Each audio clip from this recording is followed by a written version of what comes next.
Hello everyone, my name is Sarafi and I'm happy to meet you all, and today we're going to be going over the new Master Duel ban list that just came out. Lots of cool cards got changed, updated. There's a lot of big updates that are going to change how things work in the game. I want to go over it. So first things up, we have Magispector Unicorn Kieran going from 0 to 3. So for those of you that don't know how this card works, because it's been forbidden for so long, Magispector Unicorn Kieran is a level 6 Pen 2 monster. It's a spellcaster just like all the Magispectors. No pendulum effect, just like the Magispectors, but its monster effect is pretty strong. During either player's turn, you can target one pendulum monster in your monster zone and one monster your opponent controls and return them to the hand. You can only use this effect once per turn. It cannot be targeted or destroyed by your opponent's card effects. The reason why this card has been banned for so long is because it's very easy to search and very easy to set up as an additional form of destruction. All you have to do is special summon this card in some way, and it is just a bounce every single turn. You just target itself, you bounce one of your opponent's cards, it's just free advantage, and it's really, really splashable. But Magispector has gotten some new support, specifically referencing the ability to special summon level 6 Magispectors from the deck. We knew that Magispector was going to get unlimited at some point, Kieran was, and it got moved to 1 with the most recent OCG ban list, so it was time for it to come to Master Duel. Just like Terratop, this card has been moved from not 1 to 2 or 0 to 1, it's been moved to 3, probably because they think that they can get the most data out of allowing Magispectors to be unlimited in Master Duel, and then they can make a change really easily. I think that Konami's probably going to use Master Duel as a way to test OCG ban lists moving forward, because they can very easily see how people like to react with this sort of thing, and then kind of adjust it on the fly. I like this idea, by the way. Kieran is a good card. It's definitely a card that I think will see plenty of play, but I don't think it's going to be a card that shows up in every deck like it used to, partly because pendulums aren't nearly as powerful as they used to be. So I'm looking forward to seeing what Magispectors in particular can do. They have the ability to search Secret Village of the Spellcasters, which makes them very, very dangerous. But Kieran by itself is probably not going to be enough to make Magispectors playable. The new support is what's really going to put them on the map, and I'm looking forward to it.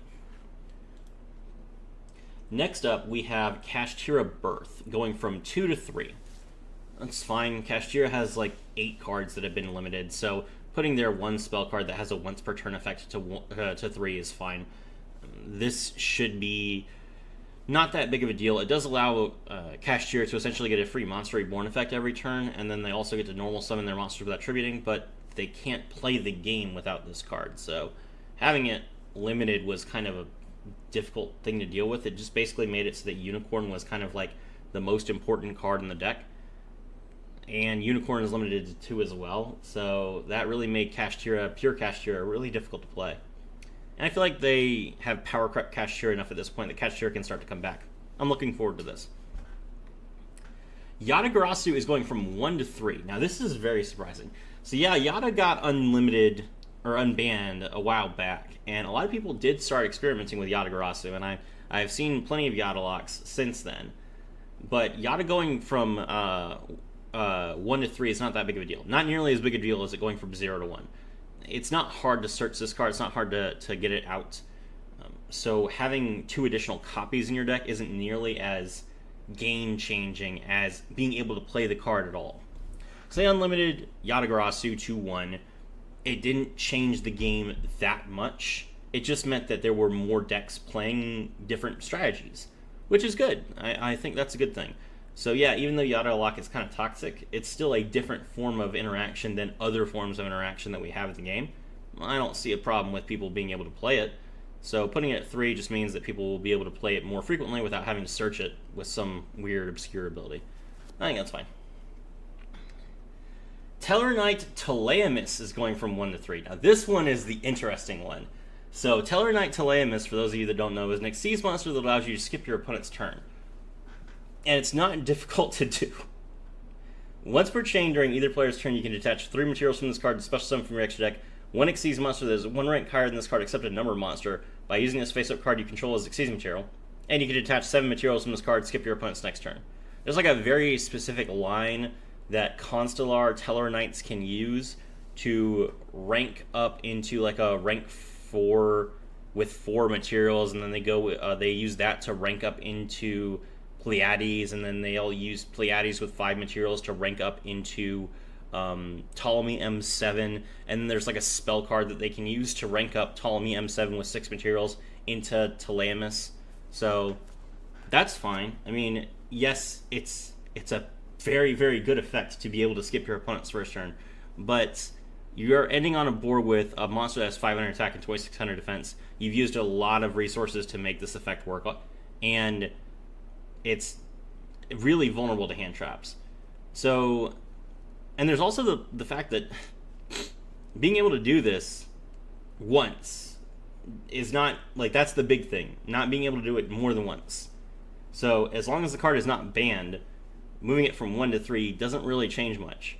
Yeah, you can do the effect more than once, but if you've skipped your opponent's first turn, you haven't won the game yet, you feel like you need to skip their turn again, and you're able to do so again without winning somehow, fine, who cares? I guess the main benefit of putting Teamus to 3 is that you are less likely to accidentally banish it when you play Pot of Prosperity or something else. Which is, I guess that's a buff, sort of. I mean, I'm not too worried about it. Now we get to the actual changes. Bonfire from 3 to 2. Good. Snake Eyes needs all the hits it can get. This is not a direct hit to Snake Eyes, it is just a hit to the Snake Eyes engine, which is fine. Ash has already been limited, so putting Bonfire to 2 will reduce the number of times that you can draw Poplar, and that's what's important.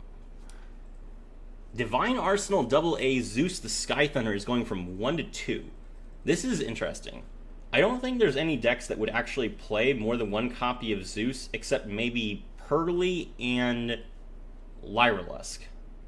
And while Pearly is a pretty good deck, I don't think Lyralusk is particularly strong. So being able to get an extra copy of Zeus on the board is pretty nice for Lyralusk. Pearly has been hit a couple times. The deck is decent. It's definitely like a roguish contender, but I don't think that them having an extra copy of Zeus is going to make that much of a difference.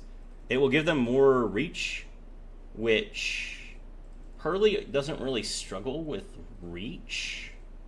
That's not really one of their weaknesses. So I don't think that giving Pearly an extra copy of Zeus is going to really change the meta in a game-breaking way. It'll be interesting to see them clear the board more frequently. And that's just healthy interaction. Zeus is a good card, but it's a card that doesn't win you the game. It's a card that just kind of like makes the game go on longer and be more exciting, which I like.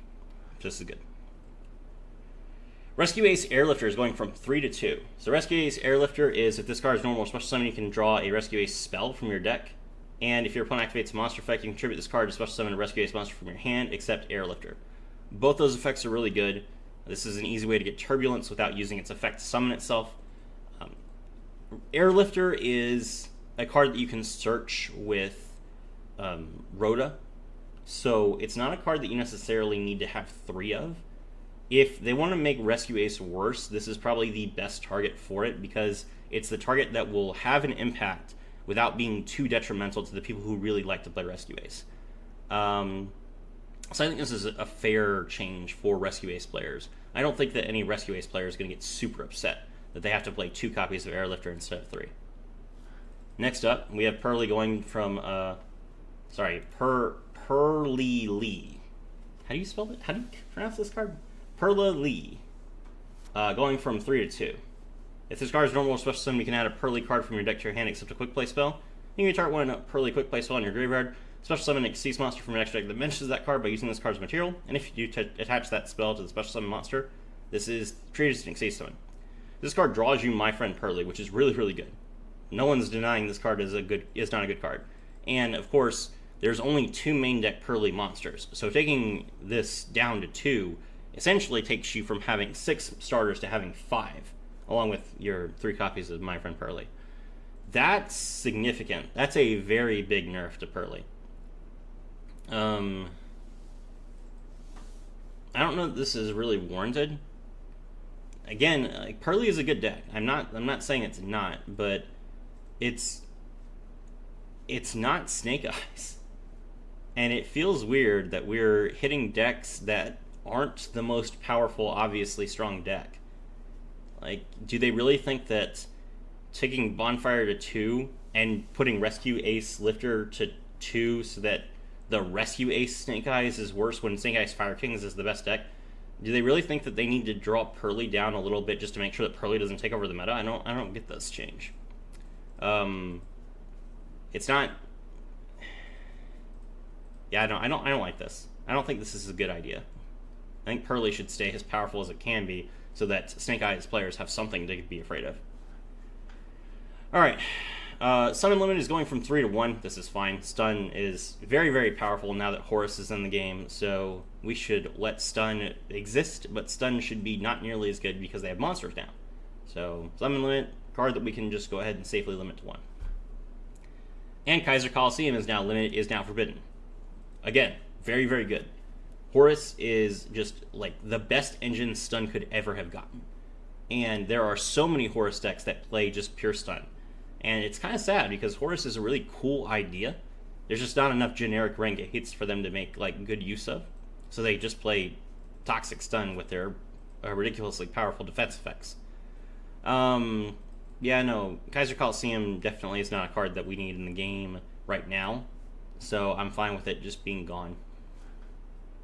Lastly, Catapult Turtle has been moved to banned. This probably is just because it got banned in the OCG, and they just decided to follow that. I haven't seen too many Catapult Turtle plays in Master Duel. Maybe there's a deck that I'm not aware of. Obviously, there are plenty of FTKs, plenty of combos that use Catapult Turtle, but none that I've seen with any sort of frequency.